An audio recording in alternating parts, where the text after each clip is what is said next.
sering tak critakno Pak Gito Surodinawan biyen dan kene penarip enten pondok terkenal sing mondok ten penarip niku sing kathah tiyang saking Cirebon namine Mbah Ilyas. Lho wong Surodinawan niku penggaweane dodol dawet. Dibegol gak ono jembatan liwat jero kali sampai nanggone pondok penarip. Teng ngriku niku nek sing tuku niku wong Jawa kudu duwe, tapi nek sing tuku arek pondok gak kadek duwe. Saking suwene dodol teng ngriku kepireng Mbah Yai Ilyas dawuh. Dawuh niku Al-Fatihatu 5 qiraatlah. Fatihah iku dinggo apa wae hasil. Dene gak apal Bismillahirrahmanirrahim cukup. Mulane niku wae ngoten. Nek apal maca Wadduha, dene gak apal. Mulia wis matur bro gak apal Allah Akbar ngono. Gak apal dalam ketingan.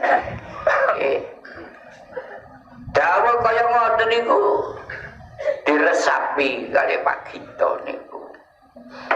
Siji waktu dawet wis mateng dadak banjir gede banyu ten kali Surodinawan bawak tur banter sak pengalor sak pengidul gak ono jembatan mular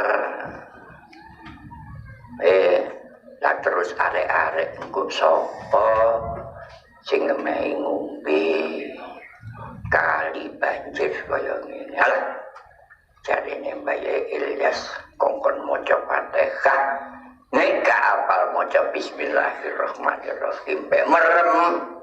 Mbah Ilyas pangestu panjenengan kula nyuwun dumateng Gusti Allah kula nderekaken maca Bismillahirrahmanirrahim ambek mereng melek langsung enten jembatan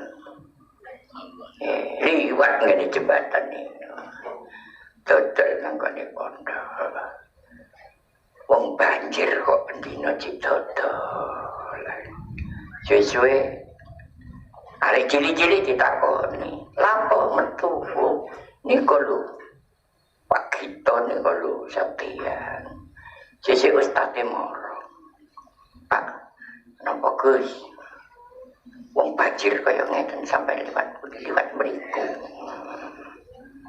mriku wonten wektu sae sesuk matur dhateng Yai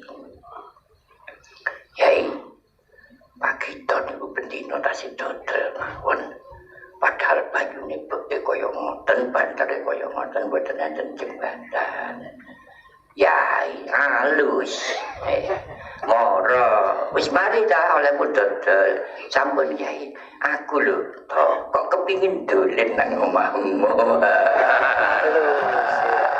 halus mulane kula kali sampean enak halus ae sing penting hasil halus aku kepingin dolen nang omahmu oh nggih Mbah monggo oh no sampeyan ngiting kula Mbah ngono iya dibae liwat jembatan Yai mular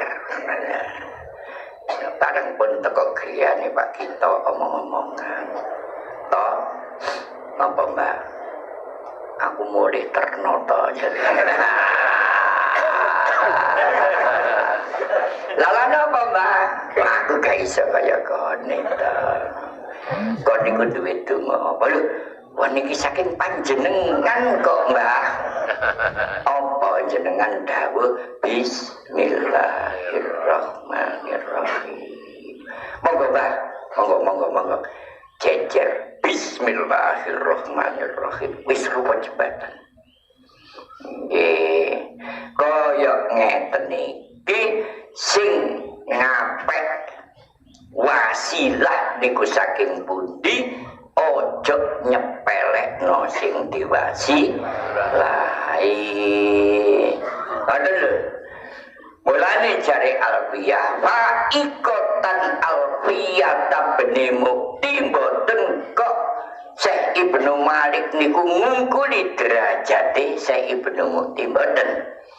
Ancene oleh duwe derajat dhuwur olahane digendong karo Syekh Ibnu Mukti. Wa kita anane duwe keistimewaan digendong karo Mbah Ilyas.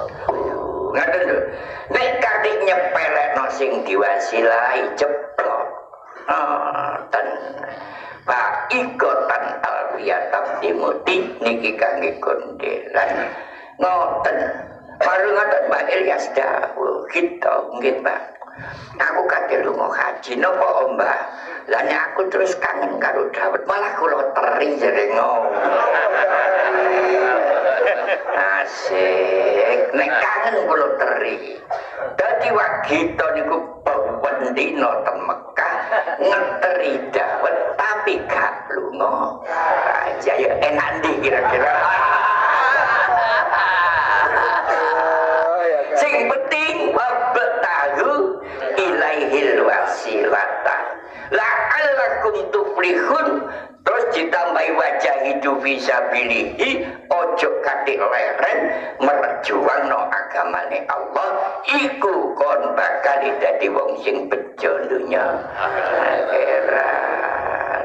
Lah niki kula nek wasilah kata kapeno ngeten ngenten sing takon ya iki mboten kirang oleh wasilah ancene tak kurang. Ngeten lho, nek anjene kurang akeh, aku wis prei awakmu muni terus. Jadi ngoten wasilah niku.